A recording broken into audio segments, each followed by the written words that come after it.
नमस्कार, SN audio classes में आपका स्वागत है। तो हम अपनी कहानी में आगे बढ़ेंगे आज, जिस कहानी का यह दूसरा भाग है, कौवे और काला पानी। तो चलिए शुरू करते हैं। और जब मैं आगे बढ़ा तो सहसा मेरे पैर हल्के हो गए थे। उसके बाद ज़्यादा नहीं चलना पड़ा। चढ़ाई खत्म हो गई थी और पेड़ों के बीच एक साफ सुथरी समतल पगडंडी चलने लगी थी। आगे पीछे चीड़ों का हरा समंदर लहरें खाता था। झरझर सुइयां नीचे गिरती थी और एक खुशक नशीली गंध ऊपर उठती थी। अघोरी बाबा की बात सच निकली। 100 मीटर चलने के बाद एक खुली सपाट जगह पर चला आया, जो घने जंगल में अचानक खुल जाती है। एक खुली खाली सा आंगन जहां सिर्फ घास और पत्थर थे। मैं कुछ आगे बढ़ा ही था कि बाईं तरफ एक चट्टान दिखाई दी, किंतु दूसरे क्षण अपनी गलती पता चली और मैं अपने आप ही ठिठक गया। वह चट्टान नहीं, एक पथरीला ठठर था, जिसकी ढलुआ छत नीचे झुकी थी, एक गुफा की तरह, जिसकी ऊपर खंड पहाड़ी से चिपका था और निचला धरती में धंसा था। बीच में 3 पत्थर एक दूसरे के ऊपर खड़े थे। ऊपर काठ का दरवाजा था। एक चित्र पहेली की तरह पहली बार नजर में आई, जो चट्टान जान पड़ी थी, और वह अब कोठरी सी दिखाई दे रही थी। काठ, मिट्टी और पत्थर की इमारत, जिसे देखकर पता नहीं चलता था कि उसका कौन सा हिस्सा आदमी ने बनाया है और कितना सिर्फ प्रकृति का अंग है। क्या यह संभव है कि वहां कोई रहता होगा? मैं पास आया, सफेद पत्थरों की सीढ़ियों पर चढ़ता हुआ दरवाजे के आगे ठहर गया। लकड़ी के 2 पलों पर खुली साकल लटक रही थी। भीतर कोई आहट, कोई हलचल नहीं थी। दरवाजे के भीतर सकरे सुराख से मैंने भीतर झांका। पहले क्षण कुछ भी दिखाई नहीं दिया। अंधेरे पर सिर्फ एक सफेद झाई सी घिर रही थी। वह कहीं बाहर से आ रही थी, लेकिन भीतर कोई खिड़की दिखाई नहीं दी। और तब मुझे पता चला कि जिस सुराख से मैं झांक रहा हूँ, वहीं से रोशनी भी आ रही है। धूप का मैला धब्बा, जिसे सूरज वहां फेंक गया था और फिर उठाना भूल गया था। वे शायद सो रहे थे या सिर्फ बीमार थे और कहीं नीचे लेटे थे। संभव है उन्हें मेरी चिट्ठी भी ना मिली हो। उन्हें शायद यह भी नहीं मालूम कि मैं यहाँ हूँ। वे शायद कल शाम से मेरी प्रतीक्षा कर रहे हों और अब सोच लिया हो कि किसी कारण मेरा आना टल गया। यह सोचना था कि मेरा हाथ साकाल पर चला गया। गर्म काठ के दरवाजे पर साकाल हिल रही थी। मेरे अनजाने छूने से या भीतर दरवाजे के खुलने से यह सोचना भी व्यर्थ था, क्योंकि दूसरे क्षण ही फाटक से दरवाजा खुल गया और वे खड़े थे। मुझसे बहुत प्यार से मैं एक नीचे सीढ़ी उतर आया, जैसे आखिरी क्षण मैं उनसे बचाना चाहता था। लेकिन यह संभव है कि डर की जगह केवल उत्सुकता थी, जो मुझे एक सीढ़ी नीचे घसीट लाई थी, ताकि मैं उन्हें पूरा देख सकूं।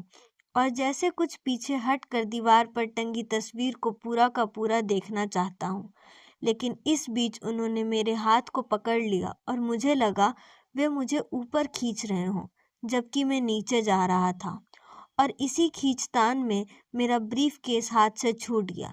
सीढ़ियों पर लुढ़कता हुआ ठक से नीचे आ गिरा और गिरते ही उसने एक हिचकी से अपने भीतर के बोझ को बाहर उगल दिया। कागज, चिट्ठियां, मकान के दस्तावेज सब एक एक करके बाहर निकल आए और हवा में उड़ने लगे। शर्म में बौखलाया अपने को कोसता हुआ मैं सीढ़ी पर ही बैठ गया और जल्दी जल्दी उन्हें बीनने लगा। वह भी मेरे साथ नीचे बैठ गए और कागजों को चुन चुन कर मुझे दे रहे थे, और मैं जल्दी जल्दी उन्हें ब्रीफकेस में ठूस रहा था, बिना कुछ देखे, मैली सी बदहवासी में।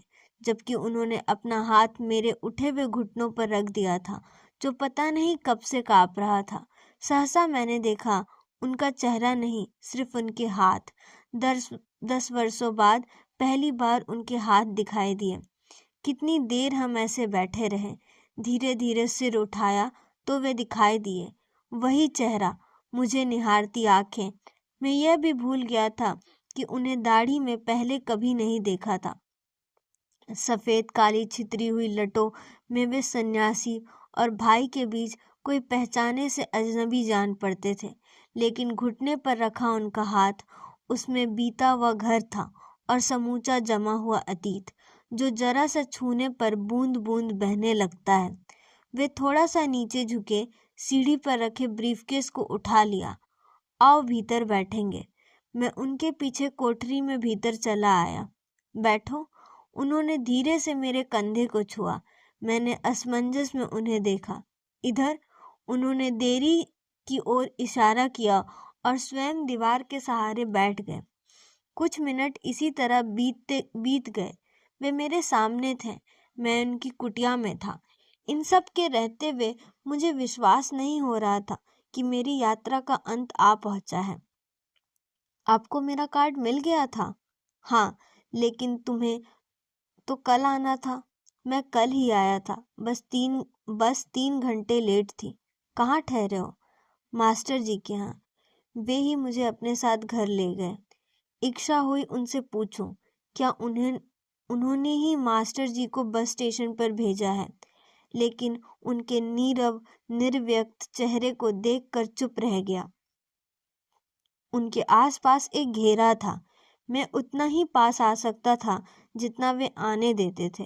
कुछ देर पहले धैर्य पर उनकी छुअन से जो कुछ भीतर पिघला था, वह सिर्फ एक सतह थी। नीचे की सारी परतें सूखी पड़ी थी। शायद इस सूखे से बचने के लिए ही उन्होंने मौन तोड़ा। यहाँ आने में कोई मुश्किल तो नहीं पड़ी? नहीं, सीधा चला आया। बाजार में चाय पीने बैठा तो एक बाबा मिल गए। उन्होंने सब कुछ बता दिया। सब कुछ? उनके चेहरे पर हल्की सी जिज्ञासा चमक आई और वे कहते थे, कुछ और नहीं। मैंने एक क्षण उनकी ओर देखा। क्या आप इन दिनों कुछ बीमार रहते हैं? उन्होंने बताया होगा। कुछ खास नहीं, वही पुरानी सांस की तकलीफ है। इन दिनों कुछ ज्यादा बढ़ जाती है। उन्होंने कुछ ऐसे कहे जैसे बीमारी का कष्ट कुछ भी हो, उसके बारे में बताना ज्यादा कष्टमय हो।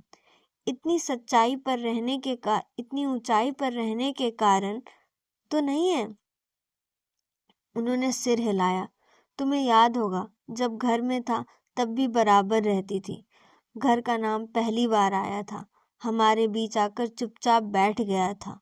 कुछ दूर उनकी आंखें मीची रहीं। बाहर एक तिनका भी गिरता तो उसकी आहट भीतर सुनाई दे जाती। सब वहाँ ठीक है?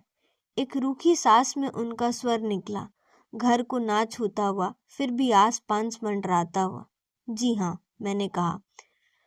अब तो नीचे की मंजिल खाली होगी। क्यों खाली कैसे? मैं तुरंत उनका मतलब नहीं समझ सका। माँ रहती है। वे कुछ देर हैरत से मुझे देखते रहे। अकेले ही? उन्होंने कहा। जी। वे ऊपर तुम्हारे पास नहीं रहती?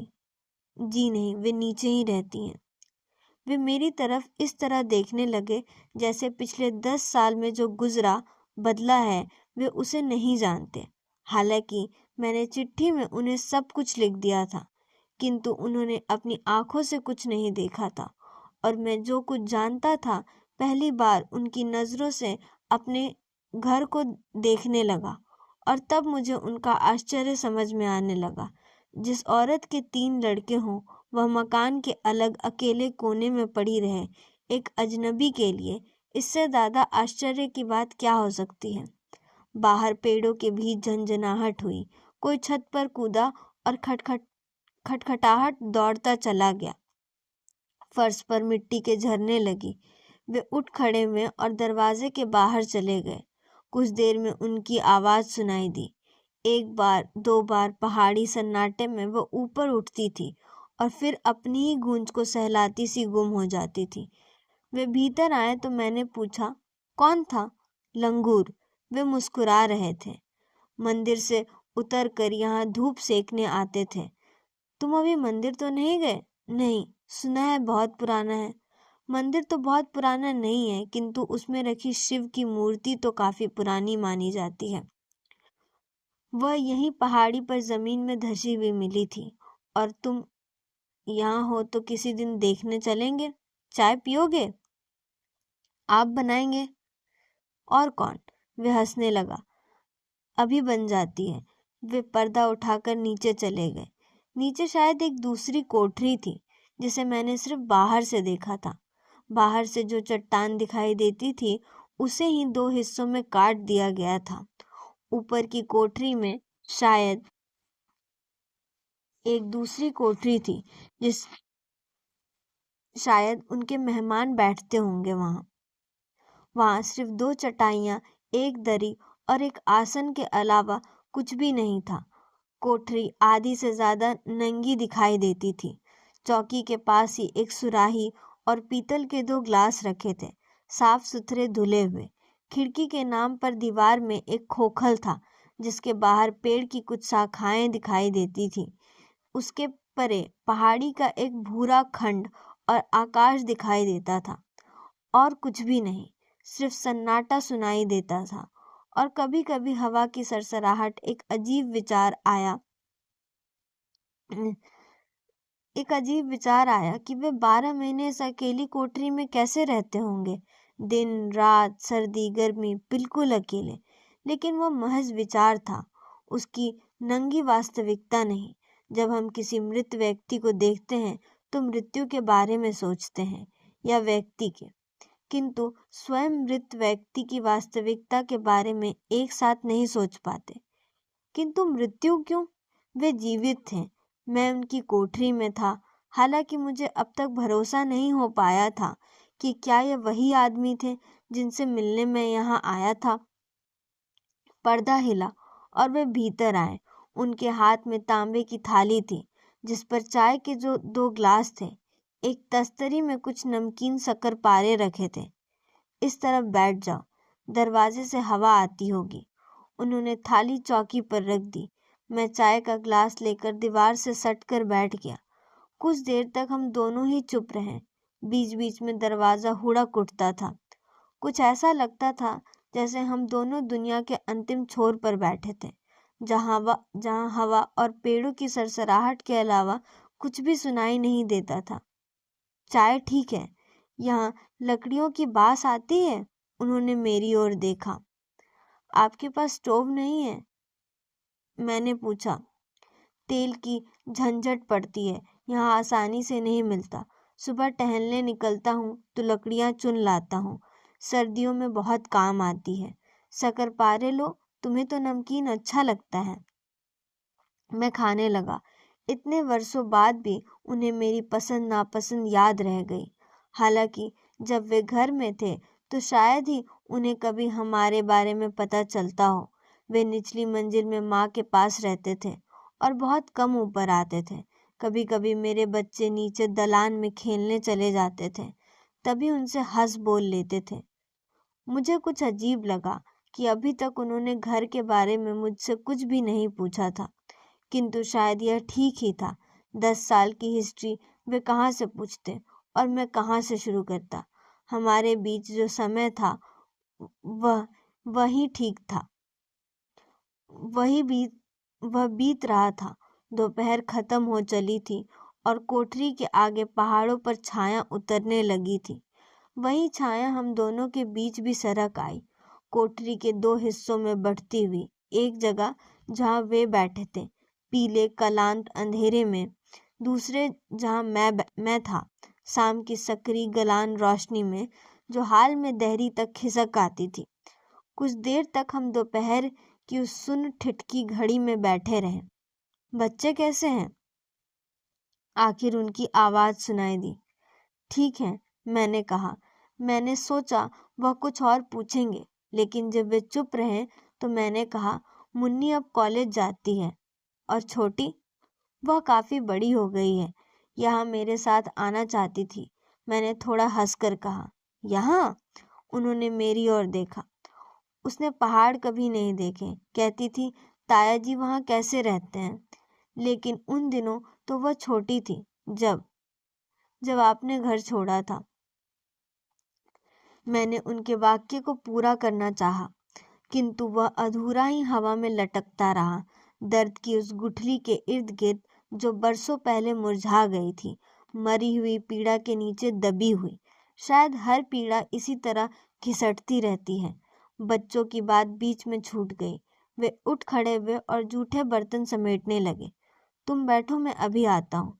वे पर्दा उठाकर नीचे वाली कोठरी में चले गए। मैं कोठरी की मटियाली रोशनी में बैठा रहा। बाहर अब भी उजाला था। खुले दरवाजों में सब खुला दिखाई देता था। पहाड़ का निचला हिस्सा अंधेरे में डूबा था, लेकिन ऊपर पीठ पर अब भी धूप रेंग रही थी। कोठरी के नीचे कौवों की काली कतार उतर रही थी, अपनी कर्कश चीखों से समूचे वायुमंडल को थरथराती हुई। वे निचली कोठरी से ऊपर आए थे तो हाथ में लालटेन थी।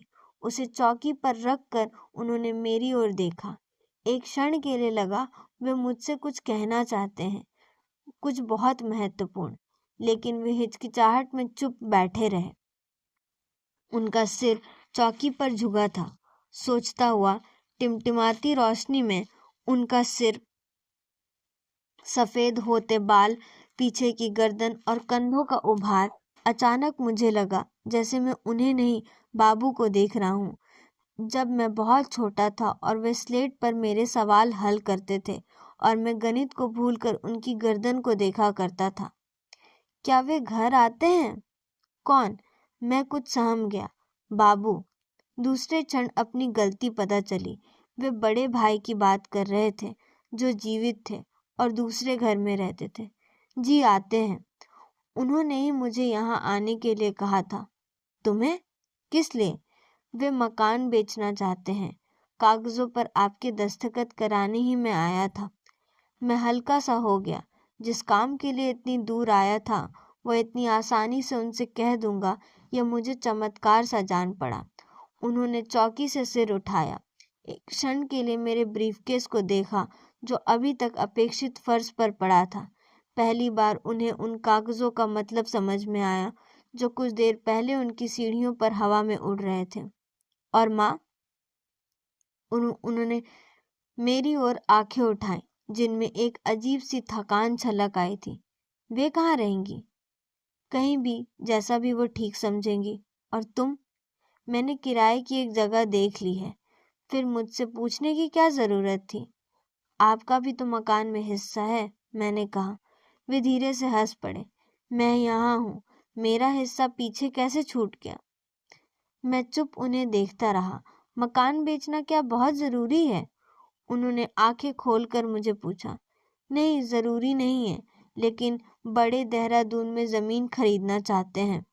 उसके लिए पैसा कहाँ से आएगा? मकान बेचकर? उनके स्वर में हल्का सा व्यंग उभर आया। और कैसे? लेकिन उसे बाबू ने खरीदा था। उसमें अपनी सारी पेंशन के पैसे लगाए थे। हाँ, मुझे मालूम है, लेकिन बाबू अब नहीं है। जो आदमी नहीं रहता, क्या उसकी चीजें हमारी हो जाती हैं? मैंने विस्मय से उन्हें देखा। मन में आया कहूँ, आप तो सब कुछ छोड़कर चले गए थे। अब मकान रहता है या बिकता है, इसकी चिंता क्यों? सहसा वे चौकी के आगे झुक गए। एक अजीब मुस्कुराहट में उनके होंठ खुल गए। जानते हो, जब बाबू ने वह मकान खरीदा था, तुम एमए का फाइनल कर रहे थे। उन दिनों उस इलाके में बिजली नहीं आई थी और तुम ऊपर बरसाती में लालटेन जलाकर पढ़ते थे। जी याद है। तुम्हारा विवाह नीचे के आंगन में हुआ था। बरसाती छत, आंगन, पता नहीं वे मुझसे यह सब क्यों पूछ रहे थे। नहीं, मकान नहीं। वे शायद कुछ और बात कहना चाह रहे थे और मैं अपने गुस्से की उमठन में कुछ भी नहीं समझ पा रहा था। अचानक रोशनदान में खाली खोखल में कुछ चमका, जैसे कोई बनैल जानवर अपनी चमकीली आंख से भीतर झांक कर अंधेरे में गायब हो जाए। मैंने कुछ भयभीत सा होकर उन्हें देखा। क्या है? कुछ नहीं, बिजली चमकी है। मुझे किसी नई आशंका ने पकड़ लिया था। अब चलता हूँ, बारिश आई तो नीचे उतरना मुश्किल होगा। तुम्हें जल्दी है? उन्होंने मेरी ओर देखा। मास्टर जी परेशान होंगे। मैं उनसे बिना कुछ कहे चला आया था। उन्हें मालूम होगा कि तुम यहाँ हो। वे एक क्षण ठहरे और फिर कुछ झिझकते हुए कहा, आज रात यहाँ क्यों नहीं रुक जाते? मुझे इसी का डर था। मैं तैयार होकर आया था। मुझे ब्लड प्रेशर है। इतनी ऊंचाई पर रहना ठीक नहीं होगा।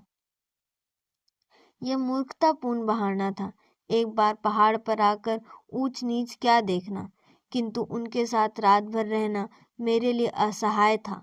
हम रात उसी के साथ बिताते हैं जो बहुत आत्मीय हो या बिल्कुल अजनबी। मेरा उनके साथ बीच का रिश्ता था, न इधर न उधर। क्या इसलिए घर वालों ने मुझे उनके पास भेजा था? मैं झोला लेकर उठ खड़ा हुआ। ठहरो, मैं अभी आता हूँ। वे नीचे वाली कोठरी में गए और जब ऊपर आए तो उनके एक हाथ में छतरी और दूसरे में टॉर्च थी। इसे रख लो। उन्होंने छतरी मुझे दे दी। मैं तुम्हारे साथ मंदिर तक आता हूँ। वे कोठरी की सीढ़ियाँ उतरे, फिर टॉर्च आगे करके मेरा हाथ पकड़कर नीचे उतार दिया। वे आगे आगे चलने लगे, लेकिन मैं कुछ क्षण अंधेरे में खड़ा रहा। उनके हाथों की छुअन मेरी देह को चूमने लगी, एक शिकारी की तरह मेरी सिराओं में किसी दुबकी हुई याद को टोहती हुई। बीता हुआ स्नेह अंधेरे में जगमगा सा उठा। क्या वे वही हैं जिन्होंने घर छोड़ा था? वे ठिठक गए, पीछे मुड़कर मेरी ओर देखा, हंसने लगे। मैंने सोचा तुम पीछे आ रहे हो। मैं चलने लगा। चारों तरफ साफ धुला हुआ अंधेरा फैला था।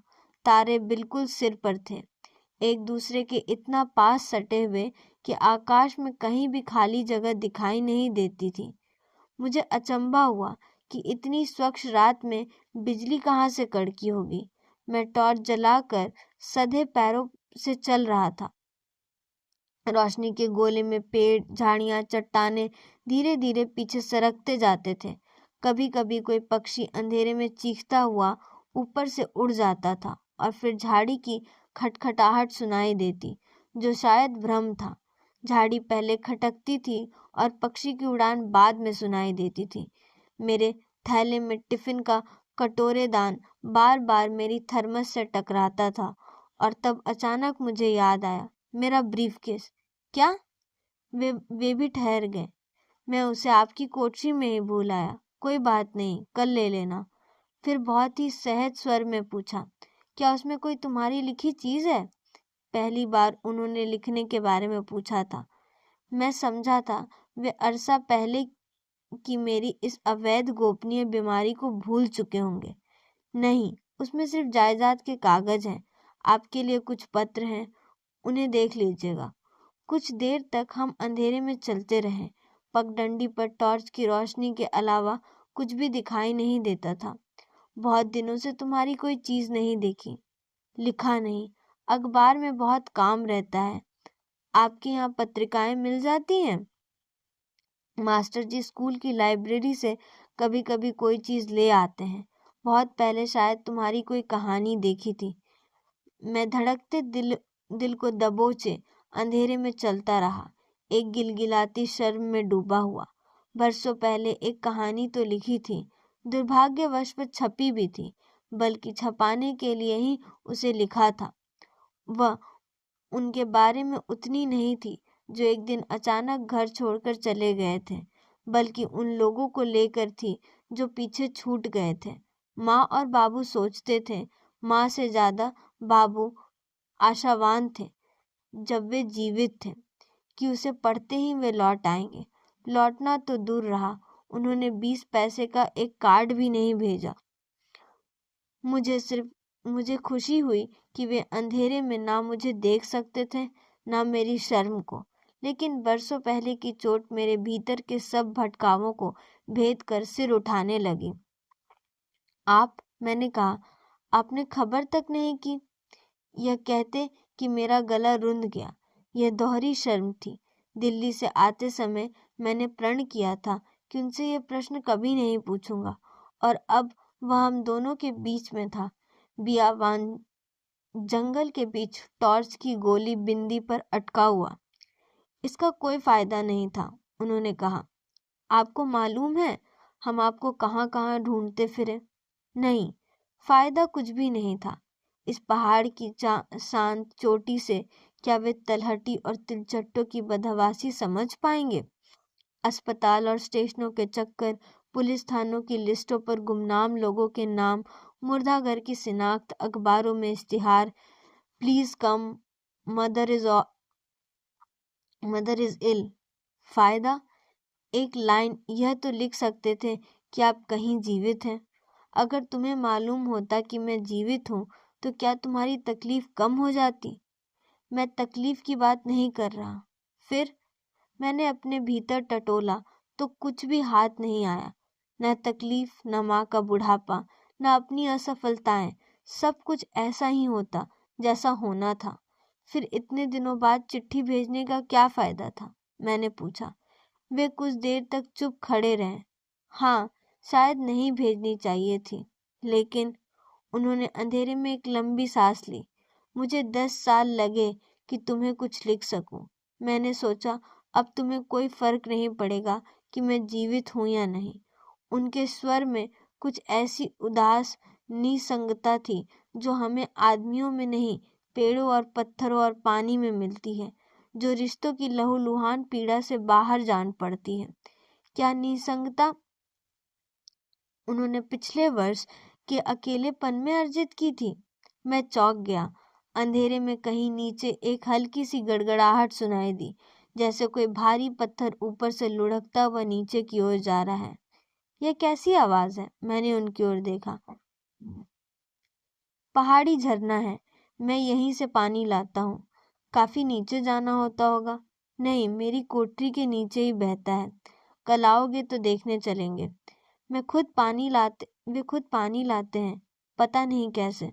उस क्षण मेरी शर्म और थकान और पिछले वर्षों की जमी नाराजगी घुल सी गई। हम ठिठके हुए सन्नाटे में पानी का बहना सुनते रहे। कहीं ऊपर से मंदिर की घंटियां सुनाई दे रही थी। शाम की आरती शुरू हो गई थी। अब आप लौटिए, मैं चला जाऊंगा। अच्छा, उन्होंने कहा, पर वे गए नहीं और मैं उनके साथ बंधा खड़ा रहा। मैं कल आऊंगा। मैंने कुछ ऐसे कहा मानो जो तसल्ली उन्होंने मुझे अब तक दी थी, अब उन्हें अकेला देखकर वापस लौट रहा हूँ। मुझे तक कोई तकलीफ तो नहीं थी। कैसी तकलीफ? मैंने उन्हें देखा। मास्टर जी का घर काफी छोटा है। तुम रेस्ट हाउस में क्यों नहीं आ जाते? नहीं, मैं ठीक हूँ। 1-2 दिन की ही तो बात है। 1-2 दिन? मेरे मुंह से निकल गया। हवा और मंदिर की घंटियों में ये शब्द पता नहीं कितने देर तक झूलते रहे। इस बार मैं रुका नहीं, सीधा मंदिर के ढलान पर नीचे उतरता गया। आखिरी मोड़ पर पीछे मुड़ा तो देखा वे वहीं वैसे ही खड़े थे जैसे मैं उन्हें छोड़ गया था, अविचलित और एक ही जगह। नीचे मोटर रोड की रोशनियां एक कतार में चमकीली झालर सी टिमटिमा रही थी। बीच में वह पहाड़ी शहर सफेद धुंध में लिपटा सो रहा था। क्या वे भी सो रहे होंगे या अकेले अपनी कोठरी में बैठे होंगे? तुम पूरे 10 साल बाद उनसे मिलने आए थे और एक रात भी उनके साथ नहीं रह पाए। तुम लिखते हो, लेकिन जब कोई अभूतपूर्व सच्चाई रास्ते में मिल जाती है तो तुम उससे किनारा करके भाग निकलते हो, जैसे जीने की सच्चाई से और सच्चाई के लिखने से कोई नाता ही नहीं है। तीनों चीज मरे मुर्दों की तरह अलग अलग फांसियों पर झूलती रहती हैं। और अगर भागना ही था तो एक रात ही क्यों ठहरे? मकान के कागजों पर दस्तखत कराते और अगली बस से वापस लौट जाते। क्या मतलब था रुकने का? अगर एक ही रात और शहर में अलग अलग छतों के नीचे सोना था, हमारा परिवार और भाई बहन आखिरी मौके पर पहुंचकर क्यों हम सब रूखे ढंढल से सूख जाते हैं? सारा प्रेम कहीं राख और रेत में दबसा जाता है और हम सब एक दूसरे को अपनी हालात पर छोड़कर अलग अलग हो जाते हैं। क्या ये उदासीनता अपने में पाप नहीं थी? क्या इसी पाप से आतंकित होकर उन्होंने घर नहीं छोड़ा था? उस रात मैं नीचे उतरता गया, गहरे में जो जाकर अपनी शर्म और लांछन के कीचड़ में लिपट कर सोना शायद वह उतना ही सुख देता है जितना पहाड़ की स्वच्छ चोटी पर रहना। लेकिन गहरा मेरे भीतर था और जब मैं मास्टर साहब के घर पहुंचा तो सिर्फ एक इच्छा सुलग रही थी, उनकी आंखों से गायब होकर एक अदृश्य प्राणी की तरह अपने बिस्तर पर जा लेटूं और सारी रात वहीं काट कर दूसरे दिन दिल्ली रवाना हो जाऊं। मास्टर जी शायद रसोई में थे। उन्हें पता भी ना चला कि मैं कब दरवाज़ा खोलकर भीतर आ गया हूँ। उस क्षण मुझ में मास्टर जी का सामना करने की ना शक्ति थी ना इच्छा। मैं जल्दी से कपड़े बदल कर बिस्तर में छिप जाना चाहता था। कमरे में आग बलबल सुलग रही थी। जब मैं अंगीठी के पास आया, मुझे अपने भीतर की ठंड और थकन का बोध हुआ। इसके साथ ही अपने भीतर के तपते बुखार का ख्याल आया। कहीं देह के भीतर मन का बुखार और मन के भीतर देह की ठिठुरन साथ साथ एक दूसरे को सता और सहला रहे थे, जिसमें मेरा साझा कहीं ना था। यह इच्छा ही था। हम गृहस्थ लोगों के लिए यही सबसे बड़ी सांत्वना है। साधु संन्यासियों की तरह हम संसार का त्याग भले ही ना कर सके, लेकिन कुछ देर के लिए अपने मन और शरीर से छुटकारा पा सकते हैं, अलग हो सकते हैं, थोड़ा सा हल्के हो सकते हैं। किंतु उस रात मेरे भाग्य में यह नहीं बाधा था। कपड़े बदल कर मैं बिस्तर पर लेटा ही था कि रसोई में हल्की सी आहट सुनाई दी। मैं चौंक कर उठ बैठा। चौक की देहरी पर मास्टर जी खड़े थे। वे मुझे ऐसे घूर रहे थे जैसे मैं रंगे हाथों पकड़ा हुआ हूँ। आप कब आए? अभी कुछ देर पहले। मेरी तबीयत कुछ ठीक नहीं है, मैंने अपने को बचाते हुए कहा। वे कुछ ढीले पड़े, मेरे बिस्तर के पास आए। मैंने आपसे पलंग पर सोने के लिए कहा था, इन दिनों फर्श पर सीलन रहती है। उन्होंने मेरे माथे पर हाथ रखा, फिर नाड़ी को परखा। बुखार तो नहीं है, थोड़ी सी थकन होगी। मेरे पास ब्रांडी रखी है, थोड़ी सी लीजिए, हाथ पाँव में गरमाई आ जाएगी। उन्होंने अलमारी से एक छोटी सी क्वार्टर बॉटल निकाली और चौके से 2 ग्लास ले आए। मेरे बिस्तर के पास उठकर बैठ गया। कमरे की आग के सामने हम दोनों कुछ ऐसे जान पड़ रहे थे जैसे पीने के लिए नहीं, किसी पहाड़ी देवता की पूजा के निमित्त बैठे हों। बाहर अंधेरे में किसी पक्षी की अजब आग्रह भरी आवाज़ सुनाई दे जाती थी, जंगल की खामोशी को अपनी चोट से छितराती हुई। निनिरा है। इसे सुनकर बच्चों को नींद आ जाती है। उन्होंने ब्रांडी का छूट लिया और मेरी ओर देखा। गर्म पानी चाहिए? नहीं, ऐसे ठीक है। आपको यहाँ मिल जाती है? नहीं, यहाँ कहाँ मिलेगी। कभी कभी अल्मोड़ा या भुवाली से मंगवा लेता हूँ, बस के ड्राइवर ले आते हैं। आग की गरमाई रही होगी या ब्रांडी का असर। मुझे लगा मेरी देह की घाटें धीरे धीरे खुल रही हैं। कुछ देर पहले मंदिर के नीचे जो विषाद और विक्षोभ की भावना आई थी, वह कहीं अलग न झूलती हुई मेरी आत्मा के चौखट में फिट हो गई थी। सहसा मुझे लगा, इस दुनिया में कुछ भी बुरा नहीं है। मास्टर जी का एक टक मेरी तरफ घूरना भी नहीं। वे अजीब उत्सुकता से मुझे ताक रहे थे। मिला है बाबा से? पहले क्षण मैं कुछ भी नहीं समझा। कौन से बाबा? वे हंसने लगे। आप भी खूब हैं, जैसे यहाँ बाबाओं की भीड़ लगी है। मैं उनके खुले जबड़े और पीले दांतों को देखता रहा। जिन्हें वे बाबा कह रहे थे, उनका मुझसे कोई रिश्ता हो सकता है, यह उन्हें नहीं मालूम था। साधु सन्यासियों का घर परिवार हो सकता है, इसके बारे में कोई कभी सोचता भी नहीं। और ये बात मुझे पहली बार काफ़ी विचित्र जान पड़ी। वे क्या अपनी कुटिया में ही थे? जी, भला और कहाँ जाएंगे? मैंने कुछ हैरानी से उन्हें देखा। हर जगह। पहले तो वे हर जगह घूमते थे, अपना सौदा सुलूफ लेने भी खुद बाजार में नीचे आते थे। कहीं मेरे भीतर हल्की सी उत्सुकता जागी। अब कहीं नहीं जाते? कभी कभी 9 महीनों गुजर जाते हैं और उनके दर्शन नहीं होते। पहले मैं हाल चाल पूछने उनकी कुटिया में चला जाता था, लेकिन उनका व्यवहार कुछ ऐसा अजीब दिखाई पड़ा कि मैंने भी जाना छोड़ दिया। कैसा व्यवहार? वे आग की रोशनी में अपनी हथेली को ऐसे देख रहे थे जैसे मेरी बात का उत्तर वहाँ लिखा हो। फिर उन्होंने ब्रांडी का छोटा सा घूंट लिया और मेरी ओर देखा। पिछली सर्दियों में मैं उनके लिए पानी लाता था। वे बहुत मना करते थे, लेकिन मेरी छुट्टियां थी और मैं हर सुबह उनकी कुटिया में जाता था। एक सुबह मैं झरने से पानी भरकर ला रहा था तो वे मुझे रास्ते में मिल गए। मुझे रोक कर बोला, क्या मैं उनके लिए लकड़ियाँ भी चुनकर ला सकता हूँ? क्यों नहीं, मैंने कहा। वे कुछ देर मुझे देखते रहे, फिर मुस्कुरा कर कहा, और रोटी? क्या उनके लिए खाना भी बना सकता हूँ? मैंने कहा, नो प्रॉब्लम। दिन में एक बार खाते हैं, भला उनकी रोटी बनाने में कितनी देर लगेगी। और मैं? उन्होंने पूछा, मैं क्या करूँगा? मैंने कहा, बाबा आप ईश्वर का ध्यान कीजिए, इसलिए तो आप सब कुछ त्याग कर यहाँ आए हैं। जानते हो उन्होंने क्या कहा? मास्टर जी रुककर आग की लपटों को देखते रहे। कुछ देर तक जलती हुई लकड़ियों की झिरझिर के अलावा कुछ भी सुनाई नहीं देता था। क्या कहा उन्होंने? मैंने उनकी ओर देखा। कहने लगे, जिसके बारे में कुछ मालूम नहीं उसका ध्यान कैसे हो सकता है? यह उन्होंने कहा। मैंने पूछा, अगर ऐसी बात है तो घर बार छोड़कर यहाँ जंगल में आने की जरूरत क्यों? जानते हैं उन्होंने क्या कहा?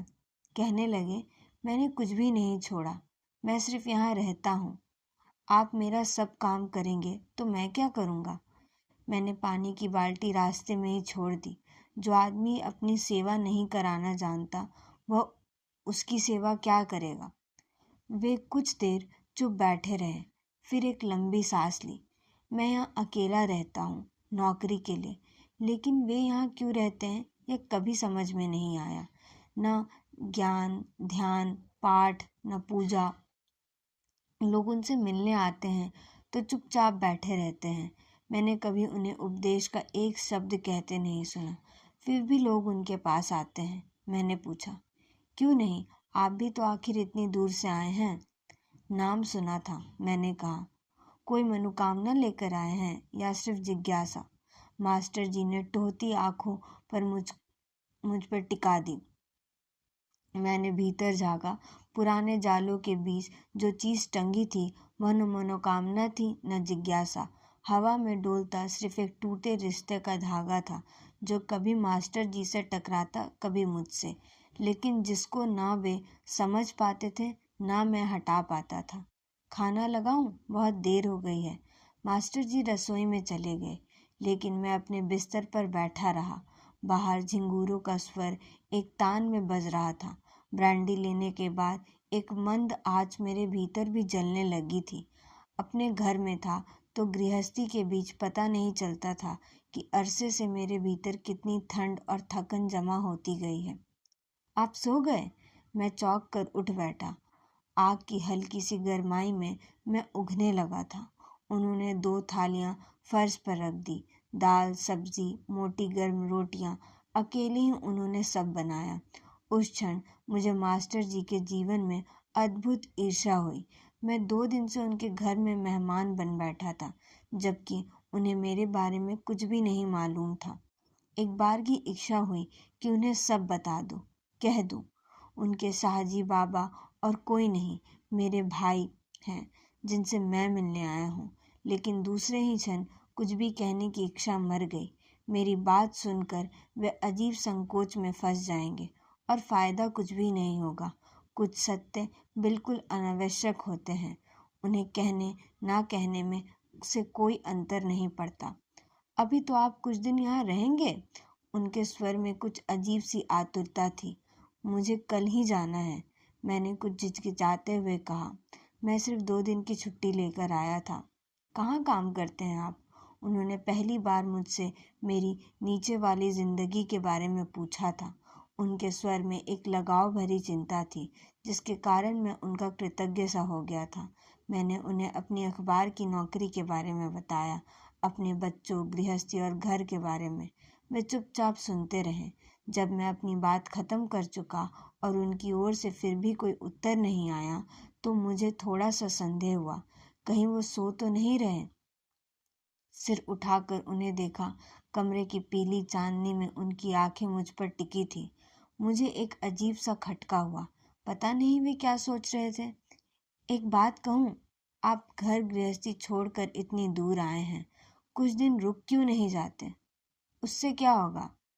बाबा का साथ रहेगा और क्या। वे भी इन दिनों कोठरी में अकेले पड़े रहते हैं। आप भी तो यहाँ रहते हैं, फिर भी उनके पास नहीं जाते।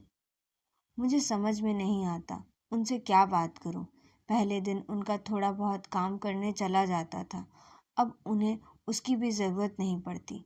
पता नहीं दिन रात अकेले क्या करते हैं। देखिए, उन्होंने घर बार अपनी इच्छा से छोड़ा होगा, और अकेले रहना इतना बड़ा संताप भी नहीं है। आप भी तो यहाँ बिल्कुल अकेले रहते हैं। मैंने कहा, मेरी बात बिल्कुल अलग है। मैं महीने में 1-2 बार अल्मोड़ा का चक्कर लगा आता हूँ। अगर यहाँ कोई ढंग का मकान मिल जाता तो फैमिली को भी यहीं ले आता। वे एक क्षण रुके, मेरी ओर अजीब अर्थ भरी दृष्टि से देखा, धीरे से कहा, एक बात मुझे समझ में नहीं आती। बाबा को आए हुए यहाँ इतने वर्ष बीत गए, लेकिन उनके घर परिवार का कोई आदमी उनसे मिलने नहीं आया। मुझे अजीब सा संदेह हुआ कि उन्हें मेरे बारे में सब कुछ मालूम है। शायद पहले दिन से ही उन्हें मालूम था जब वह बस स्टेशन पर मिले थे, किंतु उनके चेहरे से कुछ पता नहीं चलता था। संभव है उनके घर वालों को मालूम ही ना हो कि वह यहाँ है। इतने वर्षों में भी उन्होंने कुछ अविश्वास से मुझे देखा। शायद कोशिश की हो, इतना बड़ा देश है, कोई कहाँ तक छानता फिरेगा। मैंने कहा।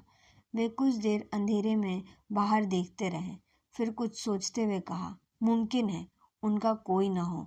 कुछ लोग तो अपने अकेलेपन से घबरा कर ही संन्यास ले लेते हैं। आपने कभी उनसे नहीं पूछा? अपने बारे में वे इतना ही कहते हैं कि जितना ईश्वर के बारे में।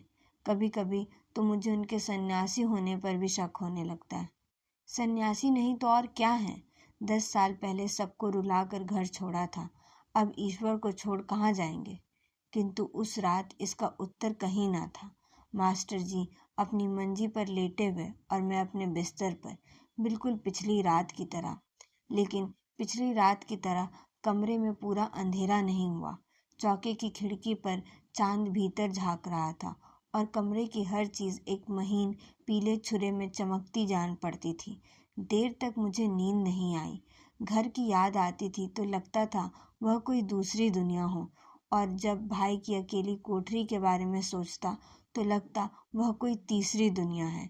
और ये सब दुनियाएं धरती पर अलग अलग बिखरी हैं, दिखती पास पास हैं, किंतु असल में एक दूसरे से लाखों किलोमीटर दूर है। क्या इनका आपस में कोई संबंध नहीं?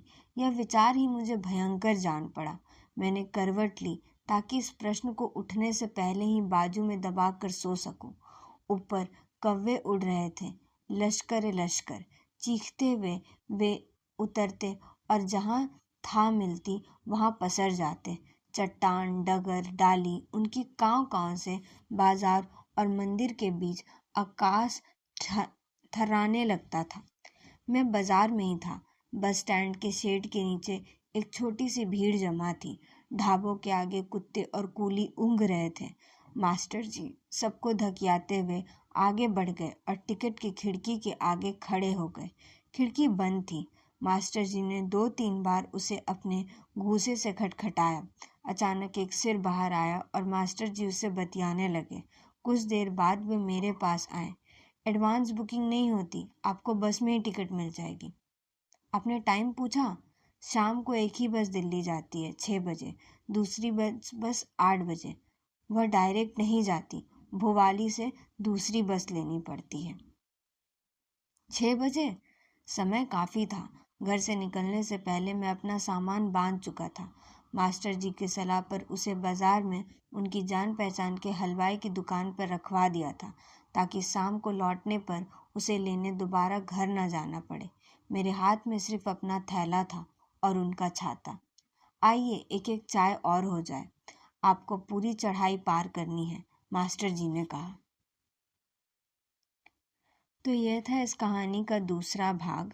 आशा है आपको पसंद आया होगा। हम जल्द ही इस कहानी के तीसरे और अंतिम भाग के साथ लौटेंगे। धन्यवाद।